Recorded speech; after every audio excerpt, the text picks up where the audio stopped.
online yung sites ng online gambling. Okay ba 'yon, Sir Ronald, o hindi para sa inyo? Well, alam niyo napakalaking problema 'yan, very problematic yung ganyang klase ng mga pakulo, no? Kasi unang-una, yung online gambling, meron siyang specific audience lang na pinapayagan.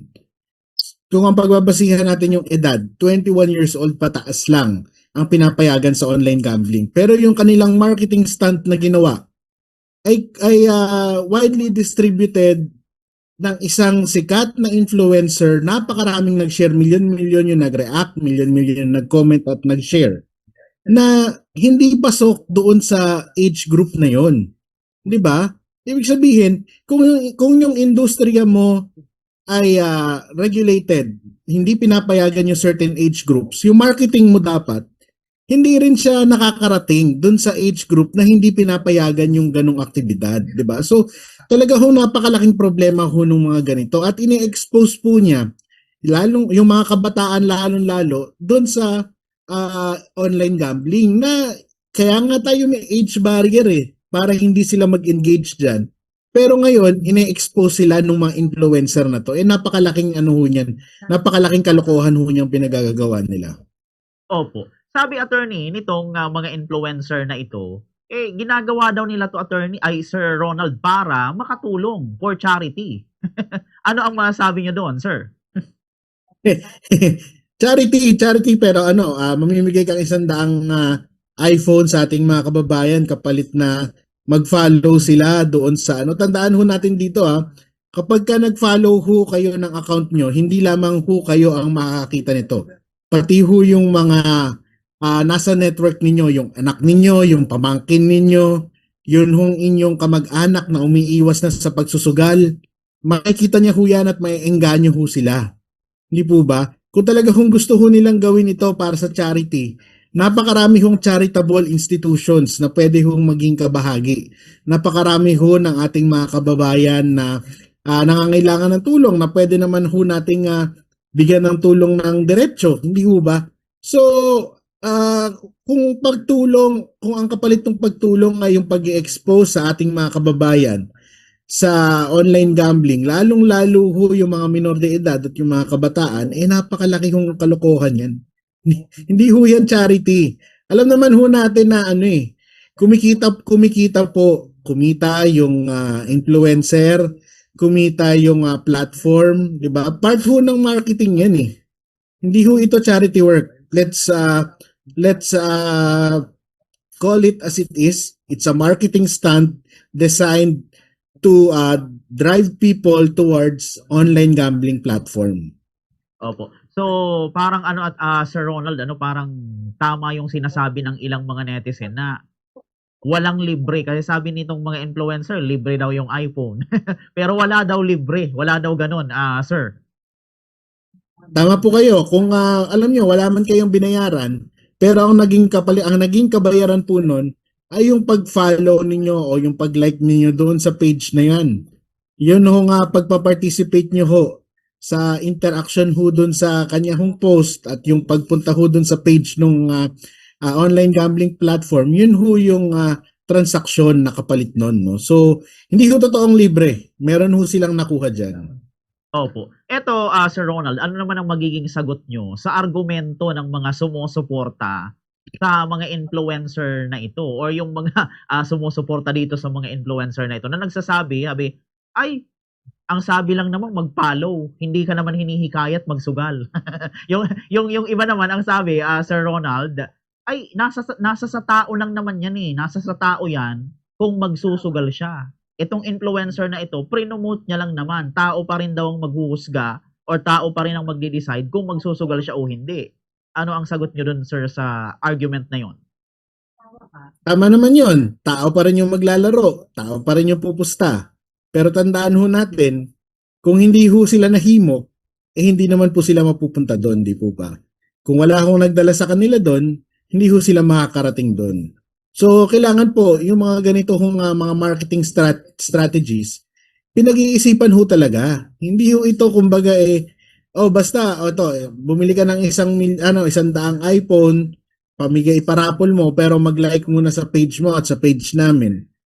Okay, okay sana 'yon kung ibang mga bagay 'yon, no? Pero babalikan po natin yung fact na yung online gambling is an activity that is age-gated. 21 years old pataas nga lang eh. Wala ngang disclaimer doon sa video na 21 years old at pataas lang ang pwedeng sumali dito ha. Walang ganun eh. Hindi po ba? So talaga hong free for all, open for all at yung panganib ho na maengganyo maging yung mga followers na wala pa ho sa hustong edad para gawin yung mga aktibidad na yan may engganyo rin eventually. Opo. Meron pang isang argumento diyan, sir. Sabi nung ilan na sumusuporta sa mga influencer na kagaya nito, buti pa nga anya si Miss ganito nakatulong. Nakatulong sa maraming tao. Kayo, may naitulong na ba kayo? Ano ang masasagot niyo doon, sir? Well, sa tingin ko, hindi naman ito contest kung sinong paramihan ng natulungan, no? Ang usapin dito ay tama ba o mali? Hindi po ba? So, siguro kung ako yung tatanungin ng ganyan, meron akong masasabi na meron akong natulungan. Pero wag nila yan gagamiting argumento para sa lahat ng tao. Kasi hindi porke hindi ka gumagawa ng pagtulong sa kapwa mo o dahil kung sa anumang dahilan, busy kang tulungan yung sarili mo, busy kang asikasuhin yung pamilya mo, for whatever reason, na hindi ka gumagawa ng quote-unquote charitable works na may kapalit naman na pag-like at pag-follow sa online gambling platform. Hindi po ba? Hindi ho ito yung tamang argumento.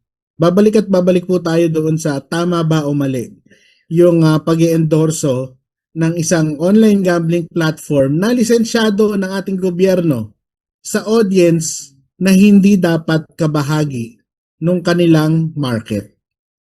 Opo, yun. Very well said, Sir Ronald.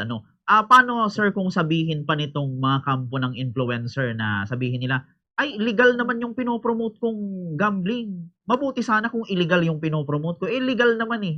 Paano yun, sir? Okay na ba yun para sa inyo, sir? Well, the more na problematic, no? Kasi yung legal na platform, they are expected to follow yung regulasyon ng PAGCOR, no? So, I'm hoping that PAGCOR will take notice of this kasi alam nyo, and even yung social media platforms, yung Meta, dahil them allowing yung ads is based on the government's regulation eh. It's based on the government regulatory policy. So, ibig sabihin, ang pinapayagan lang ng Meta as of now na mag-ads ay yung mga lisensyado ng ating gobyerno, no? At therefore, kung ano yung polisiya ng gobyerno patungkol sa online gambling, ayun din dapat yung sinusunod nila. Now, if we're talking about the regulation, 21 years old pataas lang ang pwede. Yet, your marketing strategy is targeting people even below 21 years of age, 'di ba? So talaga kung magkakaroon, tingin ko may violation na agad sa policy ng ng licensing policy ng PAGCOR ito, and therefore dapat merong mga sanction. Okay po. Very well said, Sir Ronald. And ito, nabalitaan namin, sir, parang meron kayong ginagawang pagkilos or parang panawagan, halimbawa dito sa PAGCOR. Ano ba, sir, yung eksaktong nagtulak po sa Digital Pinoys para kalampagin natin yung PAGCOR at ang mga social media platforms tulad ng Meta hinggil sa particular na tulad nga nitong parapol na ito ng mga sangkaterbang iPhone na ginawa po nitong isang influencer, sir? Well, tayo naman, no, naging aktibo ho tayo sa paghabol dun sa mga illegal online gambling platforms. Kasama rin yung mga influencers laban dun sa influencers na nag-endorso ng mga illegal na gambling sites.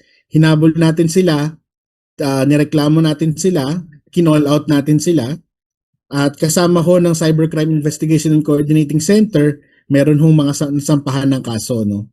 So, dahil illegal 'yon.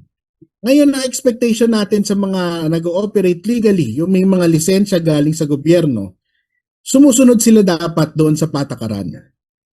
Pero nakita natin merong mga potential na paglabag and at the same time, nakita natin na may panganib doon sa ginagawa nilang doon sa klase ng marketing na kanilang ginagawa, dapat ditong ma-call out. Hindi ho porke lisensyado kayo, lisensyado na ho kayong gawin ang kahit na anong gusto nyong gawin. Meron ho kayong mga dapat sundin at kasama din yan yung mga influencers na kinukuha nitong mga online gambling platforms na to. No? So, we are urging PAGCOR na gumawa ng hakbang laban dito at ang Meta nang sa gayon maprotektahan ho natin yung mga kababayan natin na dapat hong pinoprotektahan doon sa operasyon ng online gambling. Opo. Sa monitoring nyo, Sir Ronald, gaano ba kalawak ang ganitong kalakaran? Kung saan ang mga sikat po na influencers ginagamit ang mga giveaways tulad nga po nitong pamimigay ng mga cellphone, ng iPhone para mag-akay ng mga followers patungo sa mga online gambling platform, sir. Ayun na nga po, no? Alam nyo, dati pa naman po ay may namimigay na ho sila, no? Pero dati mga magta-transferan ka sa GCash, pero ibang klase ho kasi yung biglang bumili na minarket na bumili ho ng 100 iPhone Kumbaga yung virality ho nun talagang napakatindi ho. It was designed to be like that. So gayon din po yung very recently may isang influencer din na gumaya na ho, no. So talaga hong kalakaran na ho nila yan. Kaya nga maigi hong dapat mabantayan ho ng maigi kung paano yung polisiya ho ng mga social media platforms at ng ating gobyerno pagdating ho sa marketing. Kasi ito rin ho yung mismong nirereklamo noon ng mga senador natin na bakit ang daming mga billboard, bakit ang daming mga ads, lalong-lalo sa prime time nitong mga online gambling platforms, no. So kailangan hong bisitahin ulit itong polisiya na to. Okay po. And dito, Sir Ronald, kasi nabanggit nyo rin po na delikado talaga ito sa mga minor de edad at sa mga vulnerable sectors. Ngayon, Sir Ronald, baka kasi isipin ng mga bata na, ay, magpapalo lang naman ako dito, wala naman sigurong mawawala. Paano ba eksaktong nabibiktima, sir, yung mga kabataan sa ganitong uri ng agresibong promosyon na nakakubli bilang entertainment o parapol, Sir Ronald? Well, yun nga yung nagiging problema, no? Talaga ho kasi tinatago nila na na parang tama naman ho na entertainment dapat ang pagtingin ho ng kahit ho yung mga gambling recovery psychologists ang tingin ho nila. Dapat ho talaga ituring nating entertainment lamang at hindi kabuhayan yung online gambling, Pero halimbawa sa ganito na ang nagiging itsura ng libangan talaga hong delikado na ho, baka kailangan ho talagang i-revisit natin yung mga polisiya ho patungkol dito. Kasi unang-una, kailangan targeted ho talaga yung mga ads Kailangan targeted ho yung mga content na lumalabas sa mga ganito, no? So, hindi ho dapat ito nakikita ng mga minor de edad, ng mga kabataan, ng mga taong hindi dapat tumatangkilik sa mga online gambling platforms. Ngayon ang problema dahil yung online gambling tumawid na dun sa usual and entertainment dun sa mga reels, 'di ba? Kailangan ho talaga yung policy para ho maayos ho ito.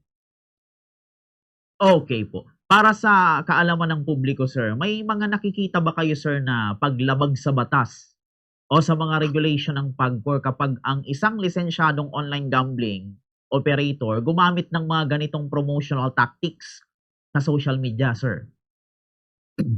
Tingin ko yung blanket violation wala naman, no. Pero kailangan hong kung yung content ho ay nagta-target din doon sa age group na labas doon sa pinapayagan ng batas natin, doon nagkakaroon ng problema, doon nagkakaroon ng violation. Which is clearly itong marketing stunt na to, ganun ho yun Ganyan ho mismo yun, no. And we are yung Digital Pinoy naman is constantly in touch with in communications with Meta at nadidiscuss natin sa kanila yung policy nga nila patungkol sa ads na ganito, no? Sabi ko, etong ads na to kasi hindi ito yung katulad ng mga ads na ginagawa ng iba na nagbo-boost yan. Yet, ano to talagang nakasandal sila dun sa audience nung influencer, no? Kaya nga I really admire din yung mga influencers na hindi nag-endorso ng online gambling kasi talaga napakalaki rin nung potential income na hindi nila nakuha. Pero nevertheless, kailangan magkaroon ng mechanism na nabablock automatically yung mga content na to dun sa mga accounts na hindi sila part ng intended audience. Once na tumawid sila doon sa below 21 years old, may violation yun, tingin ko. Opo. Sa part naman sir ng mga social media platforms tulad ng Facebook, Instagram, ano yung nakikita nyo sir na kakulangan sa kanilang community guidelines or enforcement kung bakit nakakalusot yung mga ganitong uri ng ad campaigns, Sir Ronald? Well, alam nyo, talagang nasa early stages pa lang kasi yung policy rin ng mga social media platforms. At maganda nga na nangyari na ito agad-agad habang pinag-aaralan pa lamang yung polisiya, no. So, tingin natin kailangan mas mapalakas pa yung pag-age gate ng mga content na ganito primarily. So, paano ito gagawin ng social media platforms? It's up to them talaga. Pero yung isang existing yung regulation do sa age eh. So, kailangan lang ma-implement ng mga platforms. Opo, yun. And dito, sir, mga remaining question na lang po ito. Kung tutuusin kasi sir, malaki naman yung kinikita ng gobyerno sa mga online gambling platform na regulated po ng PAGCOR. Pero sa tingin nyo, Sir Ronald, paano ba dapat balansehin ng pamahalaan ang kita at ang proteksyon ng mga consumer laban sa mga gambling addiction na ito, sir? Well, yung mga ginagawa naman nung una, no, okay naman siya pang gatekeep sana, no, yung restriction doon sa mga promotional content, yung restriction sa mga billboards, etc. Yung pagbabawas ng access. Kaya lang nung nakita natin, nung nagbawas talaga ng access, halimbawa nung tinanggal yung online gambling platforms doon sa mga e-wallet platforms, ang nangyari, hindi alam nung mga tumataya na kung saan ang legal at illegal, no. So nagkaramihan nung time na yon tumaas talaga yung activity ng mga illegal online gambling sites, no. Pero eventually naayos natin yan dahil ang daming pina-shutdown, pina-take down ng mga online gambling websites eh. Ngayon, yung isang kailangan gawin talaga, paano hihigpitan pa yung policy doon sa pagre-restrict doon sa access ng mga unintended audience doon sa mga gambling platforms. Kasi yun talaga yung magpoprotekta sa kanila, yung restriction talaga yun eh. And the fact na mayroong restriction is yun din yung yun din dapat yung signal doon sa mga platforms na to na sumunod kayo. Even yung mga promotional campaigns nyo, dapat compliant doon sa policy na hindi ito nakikita ng mga hindi dapat nakakita. Di ba? So, kailangan paigtingin yan and at the same time, kailangan din talagang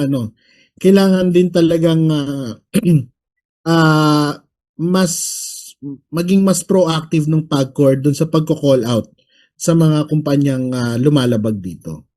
Opo. Dahil dito, sir, ano yung konkretong aksyon na inaasahan po ninyo mula halimbawa sa PAGCOR o sa iba pang mga responsible na sangay ng gobyerno regarding dito, sir? Well, tingin ko dapat magkaroon ng magkaroon ng reprimand, magkaroon ng sanction doon sa platform na nag-endorse na itong na kasamang ini-endorse nitong mga influencers na to, no. Hindi pwedeng palagpasin lang, no. Kasi talagang meron talagang actual violation eh. Tumawid doon sa age group, 'di ba? Bagamat hindi sila makakapag sugal, exposed na sila doon sa activity, which is the whole point of the age gating regulation. para hindi ma-expose yung mga kababayan natin na below 21 years old, yun yung mismong dahilan nun. Pero ngayon, ine-expose ng mga platform, ng mga online gambling platforms sa ganyang activity through their promotions, may problema ho talaga dyan. So, we are hoping that PAGCOR will take action on this. Yung mga sanctions dapat ipataw na ho yan. Opo. Kung halimbawa, sir, hindi umaksyon yung PAGCOR at yung mga tech giant sa inyo pong panawagan, ano kaya, sir, yung susunod na hakbang ng Digital Pinoys para kahit papaano mapigilan yung paglaganap ng ganitong uri ng marketing, sir? Well, alam nyo, ang isang maganda naman dyan, no? Meron naman tayong mga prior communications with them. So, we'll cross the bridge when we get there. Pag-aaralan natin kung ano yung magiging action ng PAGCOR dito. At kung wala, tingnan natin kung ano yung mga appropriate nating dapat gawin. Kasi hindi naman natatapos ito sa PAGCOR. Meron tayong hudikatura, meron tayong iba-iba pang mga pwede nating malapitan para ma-cure yung mga ganitong problema. Opo. At bilang panghuli, Sir Ronald, siguro kung meron kayong maiiwan na mensahe, una sa mga influencer natin dyan, and sa mga followers, sa mga netizens sa social media, sa mga ganitong uri ng mga marketing stunt, ano kaya, sir, yung maipapayo natin sa kanila, Sir Ronald? Well, siguro mas i-address ko to dun sa mga influencers at dun sa kanilang mga ine-endorsong platforms, no. Yung influensya, ginagamit ho yan ng tama. Ginagamit ho sana natin ito para matulungan yung ating mga kababayan sa tamang paraan. Ginagamit para makapag-raise ng awareness, di po ba? So, gamitin po sana natin ng tama yung influensya natin at wag ho nating dalhin yung mga kababayan nating hindi intended sa ganyang mga klaseng aktibidad papunta doon, no? So, ayusin lamang po natin at nang sa ganun wala ho tayong problema.